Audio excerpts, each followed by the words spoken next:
जेव्हा मी अमेरिकेहून भारतात परतलो तेव्हा माझ्या पत्नीने सर्व जवळच्या लोकांना जेवणासाठी आमंत्रित केलं होतं. मात्र माझी एक बहीण आलीच नाही. मी तिला फोन केला तर तिने सांगितलं की तुझ्या बायकोने मला येण्यास मनाई केली होती. ती माझी बहीण खूप गरीब आहे. तिचा रडणारा स्वर ऐकून माझं काळीज थरथरून गेलं.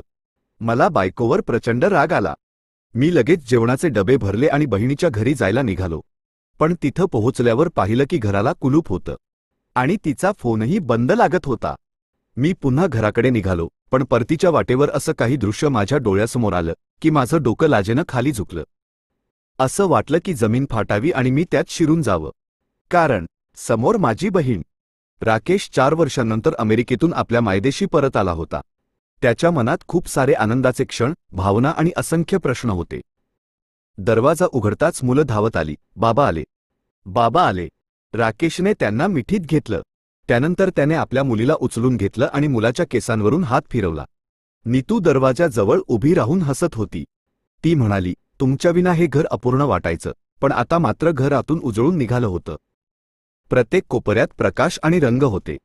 चविष्ट जेवणाचा दरवळ पसरलेला होता आणि पाहुण्यांची लगबग सुरू होती. राकेशने सभोवताली नजर फिरवली. बैठक आणि अंगणात स्त्रिया आणि पुरुष वेगवेगळ्या गटांमध्ये गप्पा मारत होते, पण त्याच्या नजरेला तो चेहरा दिसला नाही जो त्याला सर्वात प्रिय होता. त्याने हळू आवाजात नीतूला विचारलं, प्रिया आली नाही का? नीतूनं खांदे उडवत उत्तर दिलं, इथेच कुठेतरी असेल, कदाचित आत बसलेली असेल. इतके लोक आहेत, अजून मलाही सगळ्यांशी नीट भेटता आलेलं नाही. राकेशने विषय बदलून टाकला, पण त्याच्या मनात एक विचित्र अस्वस्थता दाटून आली. तो स्वतःला विचारू लागला, खरंच माझी बहीण इथे आहे का? 4 वर्षांनंतरही ती माझ्यासमोर आली नाही. तिच्या मनात माझ्याविषयी काही राग आहे का? की काही वेगळीच गोष्ट आहे? थोड्या वेळाने पाहुणे एक एक करून निघून गेले. राकेशनं पुन्हा तिला शोधायचा प्रयत्न केला. तो पुन्हा नीतूला विचारतो, प्रिया अजून दिसली नाही, कुठं आहे ती? नीतूनं चेहरा वळवून उत्तर दिलं, माहीत नाही. कदाचित आलीच नसेल. घरात सणासुदीचे खूप कामं असतात, थकली असेल. आपण नंतर बोलू तिच्याशी. राकेश शांत झाला, पण त्याच्या मनातली अस्वस्थता वाढतच गेली. ही तीच प्रिया होती जिने 4 वर्षांपूर्वी राकेश अमेरिकेला जाताना दरवाजापाशी उभी राहून सांगितलं होतं, दादा जाऊ नकोस, मी एकटी पडेन. त्यावेळी ती खूप रडली होती. राकेशच्या मनात तिच्या निरागस डोळ्यांचं चित्र कायमचं कोरलं गेलं होतं. जेव्हा जेव्हा राकेश नीतूला पैसे पाठवायचा, विशेषतः दिवाळीत, तेव्हा तो म्हणायचा, हे प्रियासाठी दे आणि तिला सांग हे तिच्यासाठीच पाठवलेत. नीतू म्हणायची, हो, मागच्या वेळी सुद्धा दिले. ती खूप आनंदी झाली आणि खूप आशीर्वाद दिले. हे ऐकून राकेशच्या मनात समाधान झळकत असे. पण आज जेव्हा तो स्वतः आला होता, प्रिया समोर नव्हती. तिचा तो आनंद नव्हता, तिचं ते प्रेम नव्हतं, एकही आशीर्वाद नव्हता. तो विचार करत राहिला, प्रिया खरंच आनंदी आहे का? ती ठीक आहे का? त्याच्या मनात टोचणं जाणवलं, जसं कोणीतरी हळूवार काटा मनात रोवला होता. रात्री जेव्हा सगळे पाहुणे निघून गेले आणि घर शांत झालं तेव्हा राकेशने काही जेवणाचे डबे घेतले आणि म्हणाला, मी प्रियाच्या घरी चाललो आहे. मी भारतात येऊन 2 दिवस झाले, मला तिला एकदा भेटायचं आहे. यावर नीतू वळून म्हणाली, आता एवढी रात्र झाली आहे, ती झोपली असेल, उद्या जा. नाही, मी आत्ताच तिच्याकडे जाणार आहे. राकेशच्या आवाजात हट्ट आणि माया दोन्ही होत्या. त्याच्या हातात 2 जेवणाचे डबे होते, स्वच्छ आणि नीटनेटके पॅक केलेले. एका डब्यात पुलाव आणि समोसे होते, दुसऱ्यात गोड, बालुशाही आणि जलेबी. राकेशने डबे पिशवीमध्ये ठेवताना स्वतःशीच म्हटलं, हे प्रियासाठी आहे. संपूर्ण वाटेत तो विचारांत हरवलेला होता. गल्ल्या बदलत होत्या, पण त्याच्या मनात फक्त एक चेहरा फिरत होता, प्रिया.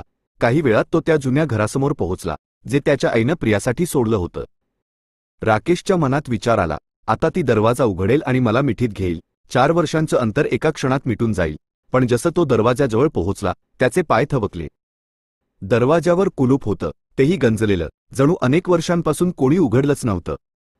त्यानंतर राकेश तिथे बराच वेळ शांत उभा राहिला. त्याच्या मनात पुन्हा आशा आली, कदाचित ती कुठल्या कार्यक्रमाला गेली असेल, उशिरा परत येईल. पण त्या कुलूपाच्या शांततेत एक प्रकारची किंकाळी होती. त्याने हळूच कुलूपाला स्पर्श केला, जसं त्या कुलूपाला काही विचारावं. पण कुलूपही शांत राहिलं. राकेशची नजर दरवाजाच्या चौकटीवर गेली. तीच जुनी रचना, पण आज सगळं अनोळखं वाटत होतं. दरवाजाजवळ असलेलं एक छोटं रोपटं सुकलेलं होतं. राकेशच्या मनात काहीतरी तुटल्यासारखं झालं. त्याने डोळे बंद केले आणि आठवणीत परत गेला, जेव्हा तो अमेरिकेला निघाला होता, त्याच दरवाजापाशी प्रिया त्याचा हात धरून म्हणाली होती, दादा, जाऊ नकोस. मी एकटी पडेन. राकेशने मागं वळून पाहिलं, चारही बाजू पाहिल्या, परंतु कोणताही चेहरा दिसत नव्हता. गल्लीत शांतता होती, जणू या घराच्या बंद झाल्यानं संपूर्ण गल्लीच ओसाड झाली होती. दूर कुठेतरी एक कुत्रा कचऱ्याच्या ढिगाऱ्यात काहीतरी हुंगत होता आणि रात्रीच्या हवेत जुनाट मातीचा आणि उदासीचा वास पसरला होता. राकेश दारासमोरच्या पायऱ्यांवर बसला. त्याने मोबाईल काढला आणि नीतूला फोन लावला. नीतू, प्रियाच्या घराला कुलूप आहे. तू म्हणाली होतीस ना की ती मुंबईला गेली आहे? नीतूने झोपेच्या भरात उत्तर दिलं, हो. कदाचित. मला नीट आठवत नाही. बरेच दिवस झाले तिच्याशी बोलले नाही, पण तू तर म्हणायचीस की प्रत्येक आठवड्याला भेटायला जातेस. हो, आधी जायचे, पण आता मी थोडी व्यस्त झाले आहे. राकेशने फोन कट केला. त्याच्या मनात सतत एक विचार घोळत होता, प्रत्येक गोष्टीत काहीतरी गडबड आहे. जसं काही सत्याच्या पडद्यामागे काहीतरी लपवलेलं होतं. त्याने जेवणाचे डबे उचलले आणि परत निघाला. त्याचे पाय जड झाले होते आणि मनात एक काळजी वाढत होती. प्रत्येक पावलाबरोबर प्रियाची उदास नजर त्याच्या डोळ्यासमोर तरळत होती. तो विचार करत होता, जर प्रिया खूप आनंदात असती तर निदान रक्षाबंधनाच्या दिवशी तरी आली असती. भाऊ परत आला आहे ही आनंदाची बातमी ऐकून एक बहीण सगळं सोडून पळत आली असती. मग ही शांतता का? हे घर इतकं ओसाड का? तो घरी पोहोचला तेव्हा नीतू सोफ्यावर पहुडलेली होती. राकेशने डबे टेबलवर ठेवले आणि हळूच म्हणाला, नीतू, जर तुझ्याकडे प्रियाची काही बातमी असेल तर खरं सांग. मला काहीतरी विचित्र वाटतंय. नीतूने डोळे मिचकावले. राकेश, तुला भ्रम होत आहे. उद्या पुन्हा जाऊन कोणाकडे तरी विचारून पाहू. तू थकलायस, आता विश्रांती घे. राकेशने मान हलवली, पण त्याच्या डोळ्यांमध्ये झोप नव्हती. त्याने डबे परत उचलले आणि फ्रीजमध्ये ठेवले. मनात एकच विचार घोळत होता, प्रिया कुठे आहे? रात्रीच्या शेवटच्या प्रहरी, जेव्हा संपूर्ण घर झोपेच्या कुशीत होते, राकेश खिडकीजवळ उभा होता, आकाशाकडे पाहत होता. खिडकीबाहेर झुलणाऱ्या झाडांच्या फांद्या जणू चंद्राला त्यांच्याकडे ओढत होत्या. कधी स्वप्नासारखे वाटणारे क्षण आज प्रश्न बनून उभे होते. नीतू, मी दिवाळीचे पैसे पाठवले होते ना? दिलेस ना तिला? हो राकेश, मी स्वतःच गेले होते. ती खूप आनंदी झाली होती, भरपूर आशीर्वाद दिले. हेच वाक्य राकेशने गेल्या 4 वर्षांत कमीतकमी 4 वेळा ऐकले होते. प्रत्येक वेळी एका नव्या आशेने. आणि त्याने स्वतःला समजावलं होतं की आपल्या अनुपस्थितीत त्याची पत्नी त्याच्या बहिणीची नीट काळजी घेत आहे. अचानक राकेशने हॉलकडे पावलं वळवली, जिथे त्याच्या जुन्या फायली, पावत्या आणि कागदपत्र ठेवले होते. त्याने एक जुना फोल्डर काढला, ज्यावर त्याने मार्करने लिहिलं होतं, पैसे ट्रान्सफर, नीतू आणि प्रिया. प्रत्येक पावतीवर एकच उद्देश लिहिलेला होता, बहिणीसाठी दिवाळी मदत, दिवाळीची खरेदी, वैद्यकीय सहाय्यता. पहिली पावती 2019 ची होती, जेव्हा त्याने पहिल्यांदा अमेरिकेतून पैसे पाठवले होते. त्यानंतर दरवर्षी दिवाळीला तो किमान 10,000 रुपये पाठवत राहिला. नीतू नेहमी म्हणायची, मी तिला घेऊन बाजारात गेले, तिने नवीन कपडे घेतले, चपला घेतल्या, इथपर्यंत की साड्याही पसंत केल्या. आणि राकेश फोटोमधून आपल्या बहिणीला बाजारात फिरताना, हसताना बघायचा. आता त्या पावत्या हातात घेऊन तो जमिनीवर बसला. डोळे बंद केले तर समोर प्रियाचा चेहरा आला, तोच धुसर चेहरा जो त्याला रात्री ट्रेनजवळ दिसला होता. तो चेहरा कुठल्याही आनंदाचा नव्हता, फक्त अभावाचा प्रतिबिंब होता. जर तिला खरोखर ते पैसे मिळाले असते तर ती अशा स्थितीत का असती? जर ती खरोखर बाजारात गेली असती तर तिच्या डोळ्यांत एवढी उदासी का दिसली असती? राकेशचं मन सुन्न झालं. जसजशा पावत्या त्याने पाहिल्या तसंच त्याच्या मनात एक खोल पोकळी निर्माण होत गेली. दुसऱ्या दिवशी सकाळी तो खूप शांत होता. मुलांनी त्याला मिठी मारली, आनंदाने गप्पा केल्या, पण त्याचं मन जणू कुठेतरी हरवलं होतं. नाश्त्याच्या टेबलावर नीतू नेहमीप्रमाणे व्यस्त होती. राकेश, कालची मेजवानी खूप छान झाली ना? सगळे कौतुक करत होते. राकेशने हळूच विचारलं, नीतू, एक गोष्ट विचारू? हो, नक्की विचार. प्रियाला जे पैसे मी दिवाळीला पाठवायचो, तू खरंच तिला देत होतीस ना? यावर नीतू काही क्षण गप्प राहिली. मग म्हणाली, हा कसला प्रश्न आहे? राकेश, तुला माझ्यावर शंका आहे का? नाही नीतू, फक्त मनात एक बेचैनी आहे. कारण अजून ती मला भेटली नाही आणि तिच्या घराची स्थिती पाहून मन खूप व्यथित झालंय. नीतूने नाराजीने उत्तर दिलं, राकेश, मी तुझी पत्नी आहे, कुणी परकी नाही. जर तुला माझ्यावर विश्वास नसेल तर मग काय उरल आपल्यात? नीतू, बात विश्वासाची नाही, बात प्रियाची आहे. मला फक्त हे जाणून घ्यायचं आहे की कुठे ती आपल्या दुर्लक्षामुळे एखाद्या संकटात तर नाही ना? यावर नीतू उठून स्वयंपाकघरात निघून गेली. राकेशने विषय पुढे वाढवला नाही, पण त्याच्या मनातली आग आता अजून भडकली होती. त्याच संध्याकाळी राकेशची एका जुन्या ओळखीच्या व्यक्तीशी भेट झाली, जो प्रियाच्या परिसरातच राहत होता. राकेशने त्याला विचारलं, तुला प्रियाबद्दल काही माहीत आहे का? तू तर त्याच गल्लीमध्ये राहतोस ना? त्या व्यक्तीने थोडा वेळ संकोच केला, मग म्हणाला, राकेश, खरं सांगू का, खूप काळ झाला प्रियाला पाहिलं नाही. तिच्या नवऱ्याच्या निधनानंतर परिस्थिती खूपच बिघडली होती. काय नवऱ्याचं निधन? राकेशचं मन जोरात धडधडायला लागलं. हो, ते आजारी होते, खूपच अशक्त. शेवटी त्यांचं निधन झालं. त्यानंतर प्रियानी ते घर सोडलं. कुठे गेली, कुणालाच काही माहीत नाही. काही लोक म्हणतात की तिला घरातून हाकलून दिलं गेलं आहे. हे ऐकून राकेशच्या पायाखालची जमीनच सरकली. त्याच्या मनात संशयाचं वादळ उठलं. तो व्यक्ती म्हणाला, कधी कधी मी तुझ्या बहिणीबद्दल विचार करतो, एवढी सुसंस्कृत मुलगी. आणि असहाल, कुणीतरी तिचा हक्क हिसकावून घेतलाय. तो व्यक्ती पुढे म्हणाला, राकेश, तुला तुझ्या भाऊजींचं निधन झाल्याची कल्पना नव्हती का? राकेश काहीच बोलला नाही आणि तिथून निघून गेला. त्या रात्री त्याच्या डोळ्यात झोपच नव्हती. प्रियाचे डोळे, त्या पावत्यांचे तुकडे, ते अन्नाचे डबे, सारं काही त्याच्या डोळ्यांसमोर फिरत राहिलं. तो हळूहळू पुटपुटला, मी माझ्या बहिणीला विश्वासाने सोपवलं होतं, पण कदाचित तो विश्वास फसवणूक ठरला. आणि इतक्या वर्षांनंतर आता मला पक्क वाटतंय, ती रक्कम प्रियापर्यंत कधीच पोचलीच नाही. 3 दिवस उलटून गेले. राकेश रोज संध्याकाळी काही अन्नाचे डबे घेऊन प्रियाच्या दारापाशी जायचा. थोडा वेळ थांबायचा, त्या कुलुपाकडे पाहायचा आणि शांतपणे परत यायचा. जणू त्याच्या मनात अजूनही आशेचा एक कण शिल्लक होता. कदाचित आज दार उघडेल, कदाचित आज प्रियाचा आतून हाक मारेल, माझा दादा आला. पण दरवेळी तेच कुलूप, तीच शांतता आणि तेच प्रश्न, जे त्याच्या मनाला छिन्नभिन्न करत होते. 4थ्या दिवशी राकेशने ठरवलं, ही शांततेची साखळी आता मोडायचीच. त्याच्या मनातली पोकळी आता एक ठिणगी बनून उरात जळत होती. आणि प्रत्येक क्षण त्याला त्या शेवटाकडे ढकलत होता, ज्याची त्याला भीती वाटत होती. संध्याकाळच्या हलक्याशा प्रकाशात तो पुन्हा प्रियाच्या घरासमोर उभा होता. दरवाजा नेहमीप्रमाणे बंदच होता. गंज लागलेलं कुलूप शांतपणे तिथे लटकत होतं. पण आज राकेशचं लक्ष त्या कुलपावर नव्हतं, तर घराभोवतीच्या भिंतींवर आणि दरवाजांवर होतं, ज्यांनी महिनोन्महिने त्या बंद दरवाजाकडे पाहिलं होतं. त्याने उजव्या बाजूच्या घराची बेल वाजवली. थोड्या वेळाने एक मध्यमवयीन स्त्री दरवाजात आली. नमस्कार ताई, मी राकेश आहे, प्रियाचा भाऊ. त्या स्त्रीला आश्चर्य वाटलं. मग तिच्या चेहऱ्यावर गंभीर भाव आले.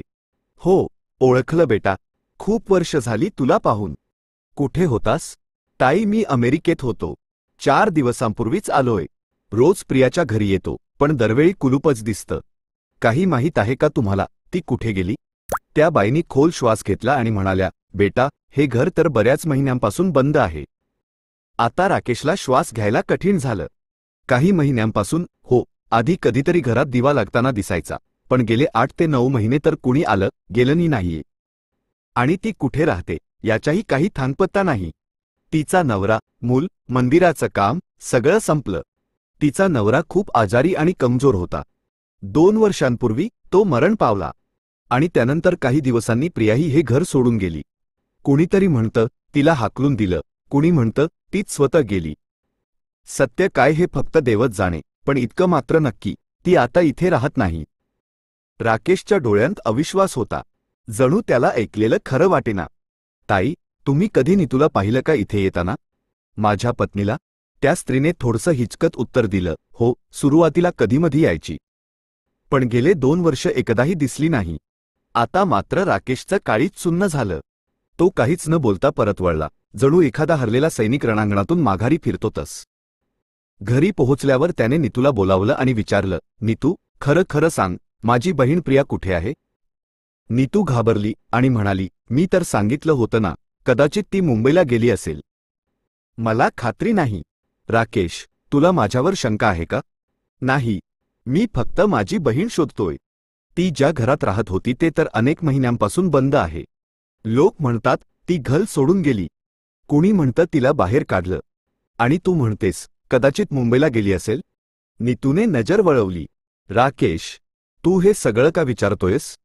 आपलं घर, आपली मुलं, त्यांच्याकडे सुद्धा लक्ष दे. ते काही कुठले पाहुणे नाहीत. नीतू, पण मला माझ्या बहिणीची चिंता आहे. कारण ती अजूनही सापडलेली नाही. राकेशच्या चेहऱ्यावर उदासी होती. 4 वर्षांपूर्वी जेव्हा त्याने तिला निरोप दिला, तेव्हा ती फक्त एकच वाक्य बोलत होती, दादा, जाऊ नकोस. आणि मी निघून गेलो. आज मी परत आलोय, पण ना प्रिया आहे ना तिची कुठलीही खबर. नीतू गप झाली. राकेशला जाणवलं तिची ही शांतता कदाचित एका दीर्घ खोट्याची कबुली देत आहे. रात्री उशिरापर्यंत राकेश शांतपणे खोलीत बसून होता. मोबाईल समोर ठेवलेला होता, पण नीतूकडून कोणतेही स्पष्टीकरण आले नव्हते. तो हळूच पुटपुटला, प्रियाने मला तिच्या परिस्थितीबद्दल एकदाही का सांगितले नाही, आणि माझी पत्नी नेहमी माझ्याशी का खोलट बोलत आली. राकेशच्या डोळ्यात पाणी होतं आणि मनात भीती. राकेशने संपूर्ण रात्र जागून काढली होती. सकाळी नीतू स्वयंपाकघरात व्यस्त होती. काही क्षण तो तिला पाहत राहिला. मग तो हळूहळू पण ठाम आवाजात बोलला, नीतू, मला खरं जाणून घ्यायचंय. प्रिया कुठे आहे? नीतूने दचकून त्याच्याकडे पाहिलं. सुरुवातीला तिच्या चेहऱ्यावर हलकी स्मितरेषा उमटली, पण नंतर ती पुन्हा चेहऱ्यावर व्यस्तता आणत म्हणाली, मी तर आधीच सांगितलं होतं ना, कदाचित ती मुंबईला गेली असेल. नीतू, मला कळत नाही की ही श्रद्धा आहे की भ्रम. तू म्हणाली होतीस की प्रत्येक दिवाळीला तू तिला पैसे द्यायला जातेस, मग तुला सगळं माहीत असायला हवं ना. नीतू थोड्याशा संशयाने म्हणाली, राकेश, तू इतकी चौकशी का करतोयस? मी तुझी बायको आहे, काही गुन्हेगार नाही. मग तू माझ्याशी गुन्हेगारासारखं का वागतोयस? आज पहिल्यांदा राकेशचा आवाज उंचावला. नीतू, मी गेल्या 4 दिवसांपासून प्रियाला शोधतोय, आणि तू फक्त एकच वाक्य पुन्हा पुन्हा म्हणतेस, कदाचित ती मुंबईला गेली असेल. नीतूच्या डोळ्यांत एक क्षणासाठी घाबरलेपणा दिसला. मग ती म्हणाली, मी जे सांगितलं तेच खरं आहे. तुला माझ्या प्रत्येक गोष्टीवर शंका का येते, नीतू? कारण तुझ्या प्रत्येक वाक्यात खोटेपणाचा वास येत आहे. आणि आता मला खोटं नाही, फक्त खरं ऐकायचंय. नीतू रागाने खुर्ची मागे ढकलत उभी राहिली. आता तू मला खोटारडी म्हणशील का? तुला जर तुझ्या बहिणीवर इतकं प्रेम होतं तर 4 वर्षांपूर्वी तिला एकटीला का सोडलंस? तू अमेरिकेत मस्त मजा करत होतास आणि मला प्रियाची जबाबदारी दिलीस. हे ऐकून राकेशचा हृदय थरथरलं. मी अमेरिकेत होतो, पण प्रत्येक महिन्याला तिच्यासाठी पैसे पाठवत होतो, प्रत्येक दिवाळीला तिच्या खर्चासाठी रक्कम पाठवत होतो, केवळ तिला सन्मानाने जगण्याचा हक्क जपण्यासाठी. आणि तू प्रत्येक वेळी सांगितलंस की तू तिला पैसे दिलेस. ते खरं होतं का? यावर नीतूने चेहरा वळवला आणि म्हणाली, पण मलाच आठवत नाही. कुठलं वर्ष? किती रक्कम? तू प्रत्येक गोष्टीचा हिशोब का मागतोयस? राकेशने शांतपणे तिच्याकडे पाहिलं आणि मग मृदू आवाजात म्हणाला, जरी तू मला फसवलं असेल तरी मी तुला माफ करेन, पण मला माझी बहीण पाहिजे. ती कुठे आहे एवढंच सांग. नीतू काही क्षण गप्प राहिली. मग म्हणाली, मी तिला काही महिन्यांपूर्वी पाहिलं होतं, ती आजारी वाटत होती. कुठे पाहिलं होत? राकेशचं मन वेगाने धडधडू लागलं. नीतूने नजर चुकवत सांगितलं, बाजारात, जुन्या कपड्यांच्या दुकानाजवळ. कदाचित काही घ्यायला आली होती. नीतू, तू मला हे आत्ता सांगत आहेस? राकेश, माझ्या मते सांगून काही होणार नव्हतं. तू दूर होतास आणि ती काही बोलण्याच्या स्थितीतही नव्हती. म्हणजे तू हे सर्व माझ्यापासून लपवून ठेवलंस? आणि मी समजत राहिलो की माझी बहीण नीट आहे. तू मला कधीच सांगितलं नाहीस की तिचा नवरा गेलाय, की ती एकटी झाली आहे का? राकेशचा आवाज थरथरत होता. नीतू म्हणाली, मी तेच केलं जे मला योग्य वाटलं. राकेशने डोकं झुकवलं. तू माझा विश्वास तोडलास नीतू, आणि कदाचित माझ्या बहिणीचं आयुष्यही. घराच्या कोपऱ्यात ठेवलेला पंखा फिरत होता आणि त्याचा आवाज खोलीभर पसरत होता, पण राकेशच्या कानात फक्त एकच आवाज घुमत होता, दादा जाऊ नकोस. त्याच्या बहिणीचा तो साद, जो 4 वर्षांपूर्वी दरवाजावरून ऐकला होता, आज तोच आवाज मनाला भेदून जात होता. तो उठून खोलीबाहेर गेला आणि म्हणाला, जर तू मला सांगितलं नाही तर मी स्वतः शोधून काढीन, पण आता ही शोधमोहीम थांबणार नाही. जरी मला शहराच्या प्रत्येक कोपऱ्यात जावं लागलं तरीही चालेल. आता तो उंच, शांत, पूर्ण विश्वासाने भरलेला होता. काहीतरी लपवलं जातंय, आणि आता ती सत्य जास्त काळ दडून राहू शकणार नाही, हे त्याला माहीत होत. सकाळच्या सूर्यकिरणांनी खिडकीतून त्याच्या चेहऱ्यावर प्रकाश टाकला. तेवढ्यात एक आवाज आला, फोनची घंटी. तो एकटक फोनकडे पाहत राहिला. जणू एखादी जुनी आठवण परत आली होती. त्याच्या मनात एक दृश्य उभं राहिलं, 2 वर्षांपूर्वीचं अमेरिका. रात्रीचे 2 वाजले होते. राकेश थकून लॅपटॉप बंद करत होता. तेवढ्यात नीतूचा व्हॉट्सॲप कॉल आला. राकेश, एक चांगली बातमी आहे. प्रियासाठी एक चांगलं स्थळ आलंय. मुलगा चांगला आहे, नोकरी करतो, पण थोडा कमजोर आहे. राकेशने अर्धवट झोपेत विचारलं, याबद्दल तू प्रियाशी बोललीस का? नीतूने पटकन उत्तर दिलं, हो, तिनंही होकार दिलाय. चांगलं स्थळं वारंवार येत नाहीत. मी तिकडेही होकार देऊन टाकलाय. आणि तसंही तुला 4 वर्ष यायला जमणार नाही, आणि प्रियाचं वय काही थांबणार नाही. पुन्हा मुलीचे वय वाढलं का मग चांगले स्थळ मिळणार नाही. त्यामुळे मी आपल्याकडून होकार देऊन टाकला. राकेश शांत झाला. मग हळू आवाजात म्हणाला, ठीक आहे, तू समजूतदार आहेस. कॉल कट झाल्यावर तो काही मिनिटं लॅपटॉपसमोर बसून राहिला. त्याच्या मनात एक विचित्र अस्वस्थता होती. पण स्वतःला समजावत राहिला, नीतू समजूतदार आहे, ती प्रियाच भलं करेल. त्यानंतर अवघ्या 1 महिन्याने नीतूने प्रियाच्या लग्नाचे फोटो व्हॉट्सअपवर पाठवले.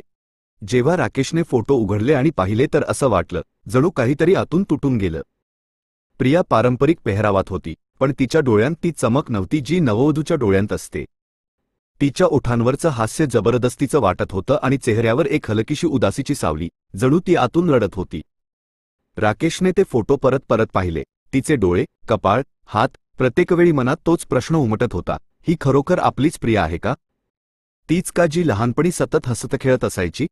तीच का जिने शेवटच्या वेळी रडत दरवाजावर उभी राहून म्हटलं होतं, दादा, जाऊ नकोस.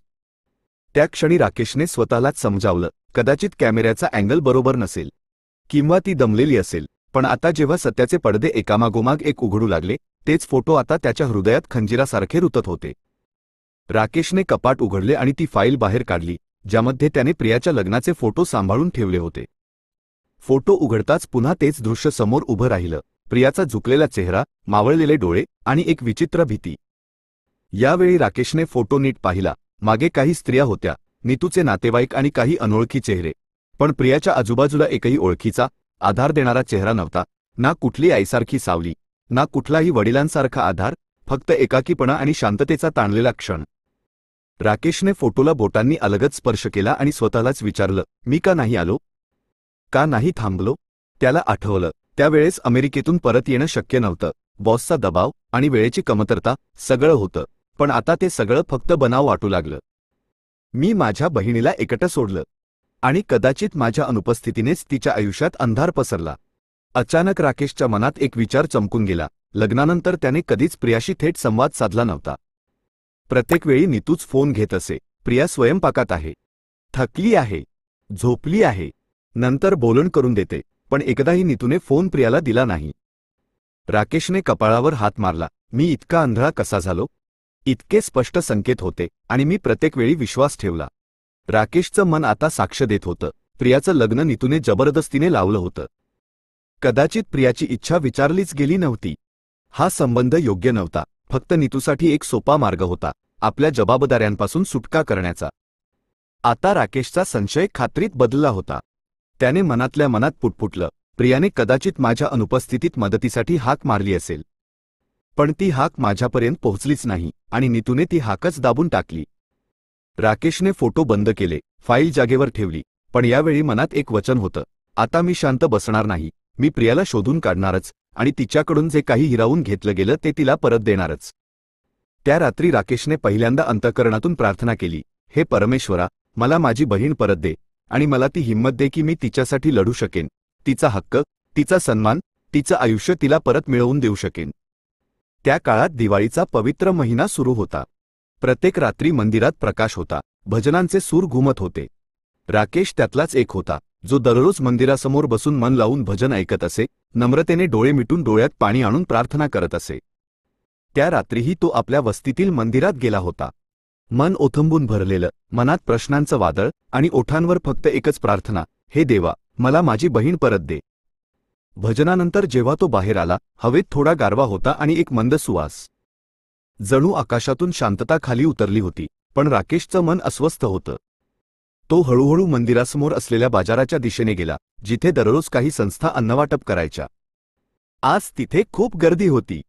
एक पांढऱ्या रंगाच्या गाडीचं मागचं दार उघडं होतं आणि आतून एक वृद्ध माणूस प्लास्टिकच्या पिशव्यातून जेवण वाटप करत होता. लोक रांगेत उभं राहण्याऐवजी एकमेकांना ढकलत होते. बायका आपल्या मुलांना पुढे करत होत्या. कोणी ओरडत होतं, माझे 3 मुलं आहेत, 3 पॅकेट द्या, काल मिळालं नव्हतं, आज तरी द्या. अशाच गोंधळात एकदम धक्का बसला आणि एक छोटा मुलगा जमिनीवर पडला. त्याचं डोकं फुटपाथवर आपटलं. एक तीव्र किंकाळी उठली आणि लोक क्षणभर बाजूला झाले. अरे, या लहान मुलाला लागलं. राकेश घाबरत पुढे धावला. त्या मुलाच्या डोक्यातून रक्त येत होतं. तो जोरजोरात रडत होता, आई, आई. तेवढ्यात एक कृश शरीराची, धुळीने माखलेली ओढणी घेतलेली स्त्री झोपडपट्टीकडून धावत आली. तिने मुलाला उचललं, आपल्या दुपट्ट्याने त्याचं रक्त पुसलं आणि प्रेमाने म्हणाली, बाळा, रडू नको, थोडंसंच लागलं आहे. राकेशने त्या बाईचा चेहरा पाहिला. आणि त्याच्या पायाखालची जमीन सरकली. तो चेहरा, ते डोळे, तोच आवाज, ती प्रियाच होती. क्षणभर सगळं थांबल्यासारखं वाटलं. राकेशचं हृदय धडधडू लागलं. त्याला त्याच्या डोळ्यांवर विश्वासच बसेना. तो धावत पुढे गेला. प्रिया, प्रिया, मी राकेश आहे, तुझा भाऊ. प्रियानं चकित होऊन नजर वर केली. तिच्या डोळ्यांत भीती, आश्चर्य आणि ओळखीची लखलख होती. पण ती लगेच मुलाला सावरत मागे फिरली आणि झोपडपट्टीकडे धावत सुटली. प्रिया, थांब! राकेश ओरडत राहिला, पण प्रिया काळोखात हरवून गेल्यासारखी झाली. तिनं एकदाही मागे वळूनही पाहिलं नाही. राकेश तिच्या मागे धावला, पण गर्दी आणि त्या अंधाऱ्या गल्लींनी जणू तिचं अस्तित्व गिळून टाकलं होतं. रेल्वे लाईनच्या झोपड्यांच्या ओळीपाशी येऊन तो थांबला. समोर अस्थायी झोपड्या होत्या, बांबू आणि प्लास्टिकच्या चादरींनी बांधलेल्या. केवळ काही दिवे आणि उपाशी चेहरेच दिसत होते, परंतु प्रिया कुठेच दिसत नव्हती. राकेशच्या श्वासाचा वेग अनियंत्रित झाला होता. तो जमिनीवर बसला आणि दोन्ही हातांत चेहरा लपवून रडू लागला. हे देवा! माझी बहीण अशा अवस्थेत, झोपड्यांमध्ये, रात्रंदिवस ठेच खात जगत आहे, आणि मी गेली 4 वर्ष समजत होतो की ती सुखात आहे. हळूहळू तो उठला, कपडे झाडले आणि परतण्याचा मार्ग धरला. प्रत्येक पावलागणिक त्याचं हृदय अधिकच धडधडू लागलं. काय उपयोग झाला? माझ्या अनुपस्थितीचा असा फायदा घेतला गेला की माझी बहीण अशा अवस्थेत गेली. राकेशच्या मनात आता संतापाची आग भडकली होती. आता तो कोणत्याही किंमतीवर सत्य समोर आणल्याशिवाय थांबणार नव्हता. घरी पोहोचल्यावर तो दार उघडून घरात शिरला. नीतू सोफ्यावर बसून मोबाईलमध्ये गुंग होती. राकेशनं तिच्याकडे एक नजर टाकली आणि जळजळीत आवाजात म्हणाला, तुझ्या प्रत्येक शांततेचं उत्तर मला आज मिळालं आहे. आज मी प्रियाला भेटलोय, आणि आता पूर्ण सत्य जाणल्याशिवाय मी थांबणार नाही. हे ऐकून नीतूचा चेहरा फिक्कट झाला. राकेशच्या डोळ्यांत आता अश्रू नव्हते, फक्त एक दृढ निश्चय होता. रात्र अधिकच गडद होत चालली होती, पण त्याच्या अंतःकरणाचा अंधार आता प्रकाशाची मागणी करत होता. त्याच्या डोळ्यांपुढं सतत ती दृश्य फिरत होती. प्रियाचे मळकट कपडे, असहाय चेहरा, घाबरलेले डोळे, आणि ते लहान बाळ ज्याच्या डोक्यातून रक्त वाहत होतं. ती अख्खी रात्र त्याला ना झोप आली, ना मनाला शांतता मिळाली. जेव्हा शेवटी सकाळ झाली, तेव्हा उठला, आंघोळ करून देवपूजा केली आणि डोळ्यांत अश्रू घेऊन देवासमोर हात जोडून प्रार्थना करू लागला. हे ईश्वर, जर माझ्याकडून चूक झाली असेल तर मला माफ कर, पण आता मी माझ्या बहिणीसाठी लढणार आहे. मी तिला त्या घाणीतून बाहेर काढणार आहे, जिथे माझ्या मौनाने आणि नीतूच्या स्वार्थी विचारांनी तिला ढकललं आहे. त्यावेळी नीतू सोफ्यावर बसलेली होती. तिच्याही डोळ्यांत झोप नव्हती, फक्त भीती होती. तिचे ओठ थरथरत होते. राकेशच्या शांत नजरा ती सहन करू शकत नव्हती, जणू त्या नजरा तिच्या अंतःकरणात खोलवर उतरून सत्य बाहेर ओढू पाहत होत्या. राकेशने खोल आवाजात सांगितलं, बस, आता अजून खोटं नको. मला फक्त सत्य ऐकायचं आहे, आणि तेही आत्ता आणि पूर्ण. नीतू काही क्षण शांत राहिली. ती त्याच्याकडे बघत राहिली, जणू तिच्या आतल्या भिंती आता कोसळणार होत्या. नंतर तिने नजर खाली झुकवली आणि बोलायला सुरुवात केली. राकेश, जेव्हा तू अमेरिकेला गेला होतास तेव्हा प्रिया खूप एकटी पडली होती. मी प्रयत्न केला, तिला जवळ ठेवले, तिची काळजी घेतली, पण परिस्थिती हळूहळू बदलत गेली. नातेवाईक यायला लागले, आणि मी अनेक वेळा जाणवलं की लोक कुजबुजायला लागले होते की एक अविवाहित मुलगी भावाच्या घरी राहत आहे, पुरुषाच्या सावलीशिवाय. म्हणजे नीतू, लोक काय म्हणतील याची तुला काळजी होती, पण माझ्या बहिणीच्या इज्जतीची नव्हती. पुढे नीतू म्हणाली, त्याच वेळेस एक स्थळ आलं. मुलगा अपंग होता, पण मेहनती होता, रिक्षा चालवायचा. त्याचे आईवडील वारले होते. मी विचार केला, चला, कुठेतरी तिचं घर होईल, ती आपलं स्वतंत्र आयुष्य जगेल. नीतू, मुलगा अपंग होता, या सर्व गोष्टी तू मला सांगणं योग्य का मानल नाही? तुला वाटलं मी नकार देईन? राकेशचा आवाज आता वेदनांनी भरलेला होता. नीतूने डोळे बंद केले, जणू स्वतःला खोल पाण्यात बुडवत होती. प्रियाने रडत रडत सांगितलं होतं की तिला त्या मुलाशी लग्न करायचं नाही. तिने खूप विनवण्या केल्या, पण मी म्हटलं की हेच तुझ्यासाठी योग्य आहे. तुझा भाऊ परदेशात आहे, आणि मी तिचं लग्न जबरदस्तीने लावलं. राकेशच्या आत एक स्फोटच झाला. तू जबरदस्ती? एवढे बोलून तो डोकं धरून बसला. नीतूचा आवाज थरथरत होता. काही महिन्यांत तिचा नवरा मरण पावला. त्याला अर्धांगवायूचा झटका आला होता. प्रिया पुन्हा एकटी पडली. मी तिला म्हटलं, आपल्या माहेराला परत जा, मी तुला ठेवू शकत नाही. इथे माझी मुलं आहेत, पाहुणे येतात, एक विधवा, तीही दुःखी, माझ्यासाठी अडचण होईल. म्हणजे तू तिला घराबाहेर काढलं? राकेशने जोरात विचारलं. मी तिला तुझ्याकडे सोपवून गेलो होतो, आणि तू तिला लाथ मारली? नीतू नाय मोकलून रडायला लागली. राकेश, मला समजत नव्हतं काय करावं. जे केलं ते स्वतःच्या सोयीसाठी केलं. आता राकेशचा चेहरा रागाने आणि अपमानाने लालबुंद झाला होता. तू तिला एका अपंग गरीब मुलाशी बांधून टाकलं. मग जेव्हा तो मेला, तू तिला घराबाहेर काढलं आणि मला सांगितलं की ती मुंबईला गेली आहे. नीतू, तू माझ्या विश्वासाला, माझ्या नात्याला चिरडून टाकलं आहेस. असं म्हणत राकेशने भिंतीवर मुक्का मारला. ती मुलगी काही मागत नव्हती, फक्त प्रेम. आणि तू तिला रडायला लावलं. नीतू शांत होती, फक्त रडत राहिली. आणि राकेश आतून तुटत गेला. काही वेळ शांतता होती. मग राकेश हळू आवाजात म्हणाला, मी तिला भिकाऱ्यांच्या रांगेत उभं पाहिलं. एका 3 वर्षांच्या मुलासोबत, चेहरा धुळीने भरलेला, डोळ्यांत भीती. ही ती प्रिया नव्हती, जिला तू सांभाळत होतीस. ही ती प्रिया होती, जिला तू बेघर, बेसहारा आणि अपमानित केलं. नीतूने डोळे पुसले आणि हळू आवाजात म्हणाली, राकेश, मला माफ कर. मी केलेल्या कृत्याबद्दल मला आता लाज वाटत आहे. नीतू, पण त्या लाजेने ना तिचं पोट भरेल, ना तिचं मूल शाळेत जाईल. लाजेने ना भूक शमते, ना भविष्य उजळतं आणि ना डोळ्यातली भीती जाते. तू जे केलं त्याचा हिशोब तुला द्यावाच लागेल, या जगातसुद्धा आणि त्या देवाच्या दारीसुद्धा. त्यानंतर राकेश आपल्या खोलीकडे निघून गेला. त्याचं मन, डोकं आणि डोळे सगळं काही ओझ्याने झुकलेलं होतं. आता त्याला नक्की कळलं होतं, त्याची बहीण फक्त विधवा किंवा गरीब नव्हती झालेली, तर स्वतःच्या भावजयीच्या हातून पीडित झाली होती. आता त्याला प्रियासाठी न्याय मिळवायचाच होता, मग त्यासाठी नाती तुटली तरी चालेल. रेल्वे लाईनच्या लगत असलेला झोपडपट्टीचा परिसर शहरापासून थोडा दूर होता. अरुंद गल्ल्या, घाणेरडे नाले, प्लास्टिकच्या पत्र्यांनी झाकलेली छप्परं आणि बांबूंच्या भिंती. राकेशचे पाय कधीही या जमिनीवर पडले नव्हते. तो नेहमीच स्वच्छ रस्ते, प्रकाशमान गल्लीमार्ग आणि सुगंधी खोल्यात राहिला होता. पण आज तो प्रत्येक वास, घाण आणि अरुंद वाट पार करत त्या सत्याच्या जवळ जात होता, ज्याकडे त्याने वर्षानुवर्ष दुर्लक्ष केलं होतं. त्याच्या हातात एक छोटीशी पिशवी होती. त्यात लहान मुलासाठी बिस्किटं, ज्यूसचे डबे आणि एक चादर होती. अंतःकरणात असंख्य प्रार्थना आणि डोळ्यांत नमी घेऊन तो त्या झोपड्यांमध्ये प्रवेश करत होता. राकेशने एका झोपडीच्या दाराजवळ उभा राहून हाक मारली, प्रिया, मी राकेश आहे, तुझा भाऊ. आतून काहीही उत्तर आलं नाही. फक्त हलकेसे खोकल्याचा आवाज ऐकू आला. राकेशने चादर बाजूला केली आणि आत डोकावलं. एक लहान खोली होती. जमिनीवर पोते अंथरलेले. एका कोपऱ्यात मातीची चूल होती, ज्यावर राख साचलेली होती.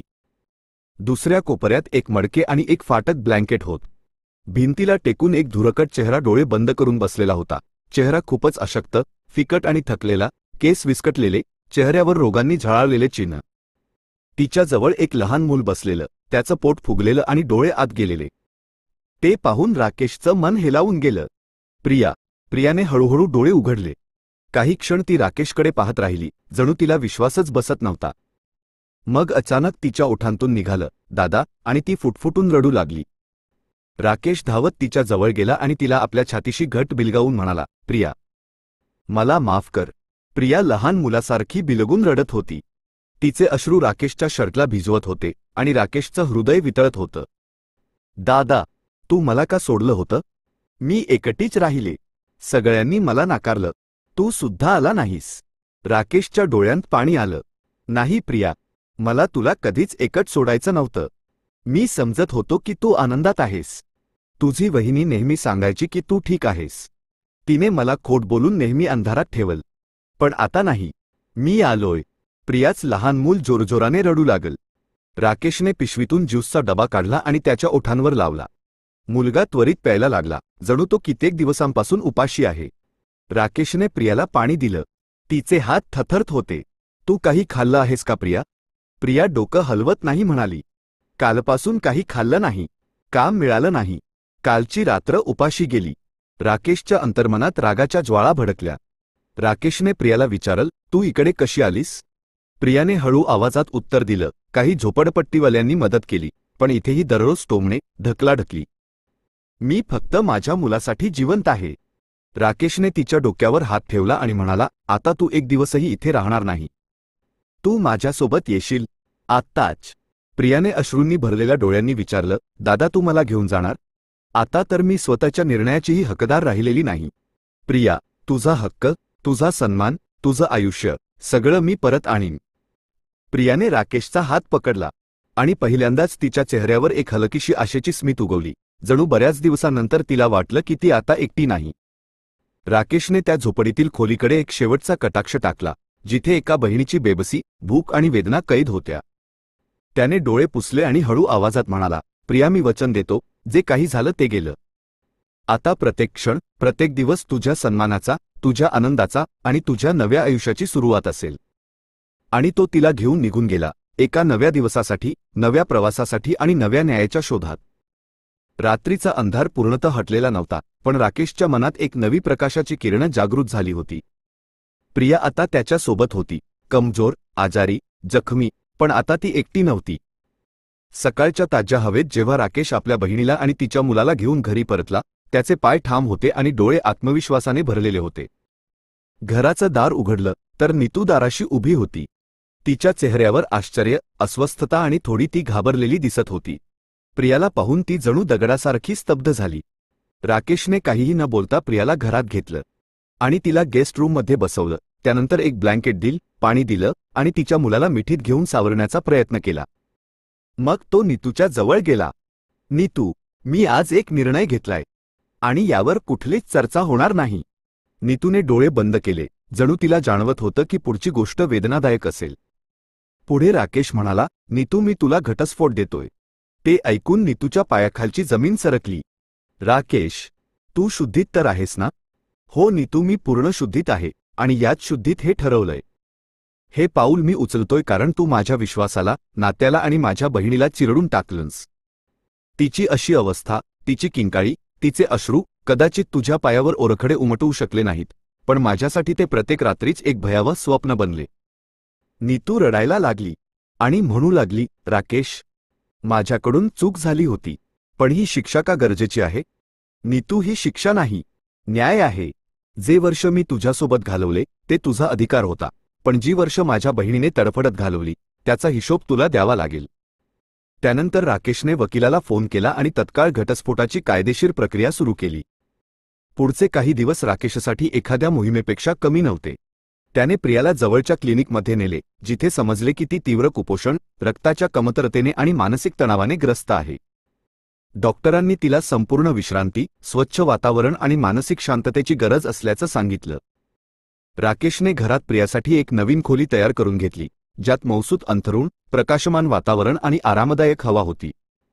तो स्वतः तिच्यासाठी जेवण बनवायचा, वेळेवर औषधे द्यायचा आणि तिला सतत हे जाणवून द्यायचा की ती आता सुरक्षित आहे. प्रियाचा मुलगा, ज्याचे नाव चिकू होते, तो कमकुवत पण समजूतदार होता. राकेश त्याला जवळच्या शाळेत प्रवेश मिळवून देण्यासाठी घेऊन गेला. शाळेच्या मुख्याध्यापकांशी बोलला, फॉर्म भरला आणि पहिल्या दिवशी त्याच्यासोबत शाळेच्या गेटपर्यंत गेला. शाळेच्या गेटवर चिकूने राकेशचा हात घट्ट पकडला. मामा, तुम्ही मला इथे एकटं सोडून तर जाणार नाही ना? राकेश झुकून त्याच्या कपाळावर एक प्रेमळ चुंबन घेत म्हणाला, नाही बेटा, आता कधीच नाही. प्रिया हळूहळू सुधारू लागली होती. तिच्या चेहऱ्यावर एक थकलेले पण समाधानकारक हसू उमटू लागल होत. आता ती राकेशशी बोलू लागली होती, चिकूच्या गृहपाठात मदत करायची आणि संध्याकाळी घराच्या अंगणात बसून आकाशाकडे शांतपणे पाहायची, जणू अनेक वर्षांनी तिला खरी विश्रांती व शांती मिळाली होती. एक दिवस राकेश प्रिया व चिकूसाठी कपडे आणायला बाजारात गेला होता. घरी परतल्यावर त्याने पाहिलं की प्रिया सोफ्यावर बसलेली होती आणि तिच्या डोळ्यातून अश्रू वाहत होते. तिच्या हातात एक जुनी फाईल होती, जी धुळीने भरलेली होती. राकेशने विचारलं, हे काय आहे? प्रियाने अश्रू पुसत उत्तर दिलं, दादा, ही आईच्या संपत्तीची फाईल आहे, जी माझ्या नावावर होती. पण आता ही फाईल माझ्या नावावर राहिलेली नाही.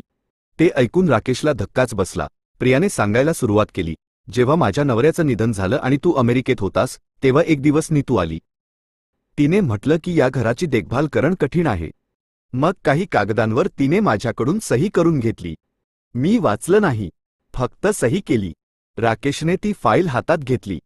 आता त्याच्यावर स्पष्टपणे लिहिलं होतं, मालक प्रिया मेहता यांनी आपली मालमत्ता नीतू शाह यांच्या नावावर केली आहे. हे पाहून राकेश हादरला. तिने तुझं घरही स्वतःच्या नावावर केलं? प्रियाने मान खाली घातली. दादा, मला वाटलं कदाचित हे तूच सांगितलेलं असेल. राकेशच्या डोळ्यात आता राग उतरला होता. नाही प्रिया, मी तुला कधीही बेघर करावं असं स्वप्नातही विचार केला नव्हता. तिने तर तुझं अखेरचं आश्रयसुद्धा हिरावून घेतलं. राकेशला आता हे समजलं होतं की नीतूने फक्त बेलाचं आयुष्यच नाही, तर तिची ओळख, तिचा अधिकार आणि तिचं भविष्य सुद्धा हिरावून घेतलं होतं. ही आता फक्त एका बहिणीच्या सन्मानाची लढाई राहिलेली नव्हती, तर तिच्या अस्तित्वाची, तिच्या हक्काच्या आणि न्यायाच्या लढाईची होती. राकेशने प्रियाचा हात घट्ट पकडला आणि म्हणाला, प्रिया, जे काही नीतूने तुझ्याकडून काढून घेतलं गेलं आहे, ते सगळं मी तुला परत मिळवून देईन. हे माझं वचन आहे. प्रियाने डोळे मिटले आणि वर्षानुवर्षांनी तिच्या चेहऱ्यावर एक शांत, समाधानकारक हसू उमटलं. तिला आता खात्री पटली होती की तिचा भाऊ तिला कधीच एकटं सोडणार नाही. घड्याळाच्या काट्यांनी हळूहळू रात्रीच्या काळोखाकडे वाट चालू केली, पण राकेशच्या डोळ्यांवर झोपेचा लवलेशही नव्हता. त्या रात्री प्रियाच्या चेहऱ्यावर शांतता होती. तिचा मुलगा चिकू गाढ झोपेत होता आणि घरात अनेक वर्षांनी खरखूर शांत आणि सुरक्षित वातावरण अनुभवास येत होत. पण राकेशच्या मनात मात्र वादळ उठलेलं होतं. त्याच्या समोर त्या संपत्तीचे सर्व जुने आणि नवीन कागदपत्र पसरले होते. तो पुन्हा पुन्हा त्यांना पाहत होता, तारखा तपासत होता आणि प्रत्येक शब्दामागची फसवणूक उलगडण्याचा प्रयत्न करत होता. संपत्तीबाबतचा कट स्पष्ट झालेला होता, पण आता त्याला आणखी एका गोष्टीचा संशय वाटू लागला. प्रियाचे दागिने. ते दागिने जे त्याने परदेशातून खास तिच्यासाठी पाठवले होते, ते कुठे गेले? याबाबत त्याने प्रियाला विचारले. आईने तुला दिलेले दागिने आणि मी पाठवलेले दागिने कुठे आहेत? प्रियाने थोडा वेळ विचार केला आणि हळू आवाजात म्हणाली, दादा, लग्न झाल्यावर सगळे दागिने नीतूकडे होते. तिने सांगितलं होतं की ती ते दागिने सुरक्षित ठेवेल. मी पुन्हा कधी मागितलेच नाही. मग जेव्हा वाद झाला आणि मला तुमच्या घरातून बाहेर काढण्यात आलं, तेव्हा ते दागिनेही परत मिळालेच नाहीत. हे ऐकून राकेशने आपल्या हाताची मुठा आवळली. समोर अजून एक कट उभा ठाकला होता. त्याच्या डोळ्यात रागाने आग पेटली होती आणि मनात असंख्य प्रश्नांची ओरड. पुढच्या दिवशी राकेशने सर्व पेपर एकत्र केले. सोन्याच्या खरेदीच्या रसीदा, बँकेचे रेकॉर्ड आणि काही फोटो ज्यामध्ये नीतूने स्वतः दागिने घातले होते आणि लिहिले होते की हे दागिने प्रियासाठी सुरक्षित ठेवले आहेत. राकेशने वकिलाशी संपर्क साधला, तहसील कार्यालयात जाऊन संपूर्ण माहिती दिली आणि कायदेशीर कारवाईची सुरुवात केली. काही दिवसातच नीतूला जेव्हा कोर्टाचे नोटीस मिळाले, तेव्हा ती घाबरून राकेशला भेटायला आली. तू इतका खाली घसरणार का? मला कोर्टापर्यंत खेचणार? राकेशचे बोलण्याचे स्वर आता थंड पण थेट होते. खाली तोच घसरतो जो आपल्या बहिणीचा हक्क खाऊन जातो. मी तर तिचा हक्क परत मिळवून देतोय. प्रिया आता माझ्यासोबत आहे. ती आता सन्मानाने जगते. नीतूने राकेशला विचारलं, तुला काय पाहिजे? मला फक्त हे हवं की तू जे तिच्याकडून काढून घेतलं ते तिला परत मिळावं. मला माहीत आहे तुझा स्वभाव परत येणार नाही, तुझं नातंही नाही, पण संपत्ती आणि दागिने नक्की परत येतील. कायदेशीर प्रक्रिया जलद सुरू झाली. राकेशच्या वकिलाने ठोस पुरावे कोर्टात सादर केले. सुरुवातीला नीतूने नकार दिला, पण मग शांत झाली. शेवटी कोर्टाने निर्णय दिला, संपत्ती आणि दागिने खरे वारस प्रिया मेहता यांना परत करण्यात यावेत. खोट्या जबाबांवर आणि फसवणुकीवर आधारित कागदपत्र वैध मानली जाणार नाहीत. निर्णय हातात घेताच राकेश थेट प्रियाजवळ गेला आणि फाईल तिच्या हातात देत म्हणाला, हा तुझा हक्क आहे प्रिया. आता तो पुन्हा तुझ्या हातात आहे. प्रियाच्या डोळ्यांतून अश्रू वाहू लागले. मला काहीच नको होतं दादा, फक्त तुझी साथ हवी होती. आणि ती तू दिली आहेस. राकेशने तिच्या डोक्यावर हात ठेवत उत्तर दिलं, पण मला माहीत आहे, हक्क देणं ही फक्त माया नसते, तो न्याय असतो. काही दिवसांनी राकेशने परिसरातील मंदिरात एक सभा भरवली. संपूर्ण कुटुंब, कॉलनीतील रहिवासी, सगळ्यांना आमंत्रण होतं. प्रिया पडद्यामागे शांतपणे बसून सगळं ऐकत होती. राकेश हातात तीच फाईल आणि मनात खोल प्रश्न घेऊन उभा राहिला. मी आज इथे न्याय करायला आलो नाही, मी एक प्रश्न विचारायला आलो आहे. स्त्रीची सगळ्यात मोठी शत्रू स्त्रीच का बनते? बहिणीचं नातं इतकं स्वस्त आहे का की तिने कुणाच्या हट्टाची, लालसेची किंवा ईर्षेची भाकर बनावं? एक पत्नीचं कर्तव्य केवळ पतीची सेवा करणं असतं का, की त्याच्या अनुपस्थितीत घराची मर्यादा राखणंही? सगळा समाज शांत होता. सगळ्यांचे डोळे खाली झुकले होते. माझ्या बहिणीला घराबाहेर काढलं गेलं, झोपडीत राहण्यास भाग पाडलं गेलं, सरकारी राशनच्या रांगेत उभं केलं. आणि मी समजत होतो की ती आनंदी आहे, कारण माझी पत्नी मला खात्री देत होती की सगळं व्यवस्थित आहे. पण सत्य हे होतं की तिने माझ्या बहिणीकडून तिचे दागिनं, घर, बालपण आणि हक्क सगळं हिरावून घेतलं होतं. राकेशचा आवाज थरथरत होता. आम्ही पुरुष चूक करतो, मान्य करतो आणि बऱ्याचदा सुधारतो सुद्धा. पण जेव्हा एक स्त्री दुसऱ्या स्त्रीवर अन्याय करते, तेव्हा कोणीही जबाबदार राहत नाही. का? त्याने एक क्षण सगळ्यांकडे पाहिलं आणि मग म्हणाला, मी माझ्या बहिणीला पुन्हा शोधलं आहे. तिचा हक्क तिला परत दिला आहे. पण समाजात हजारो प्रियासारख्या बहिणी असून त्या फसवणूक, टोमणे आणि द्वेष यांच्या छायेत जगत आहेत. फक्त इतक्याच कारणासाठी की त्यांची स्वतःची बहीण, वहिनी किंवा सासू त्यांची सगळ्यात मोठी शत्रू बनलेली असते. शेवटी त्याने फक्त एवढंच सांगितलं, आज तुमच्या घरीही एखादी प्रिया असेल तर तिच्यासाठी वेळ काढा. ती शांत असेल, पण आतून तुटलेलीही असू शकते. आणि जर तुम्ही एक स्त्री असाल तर दुसऱ्या स्त्रीचा हात पकडा, तिला ढकलू नका. कारण स्त्रीचा हात धरून जे नातं तयार होतं तेच खरं माणुसकीचं नातं आहे. संपूर्ण समाज शांततेने राकेशचं बोलणं ऐकत होता. पडद्यामागे बसलेली प्रिया रडत होती, पण हे अश्रू आता दुःखाचे नव्हते, ते आत्मसन्मानाचे होते. ही गोष्ट इथे संपली नाही, पण एक नवीन आयुष्य नक्कीच सुरू झालं होतं. तर मित्रांनो, या कथेतून आपल्याला एक गोष्ट शिकायला मिळते. आपल्या नात्यांची काळजी स्वतः घ्या, दुसऱ्यांवर आंधळा विश्वास ठेवू नका. स्त्रीचं खरं सौंदर्य तिच्या कोमल हृदयात आणि दुसऱ्या स्त्रीसाठी असलेल्या करुणेत असतं, ईर्ष्या आणि मत्सरात नाही. जर ही कथा तुम्हाला आवडली असेल तर लगेच आपल्या चॅनलला सबस्क्राईब करा. धन्यवाद. आभारी आहोत.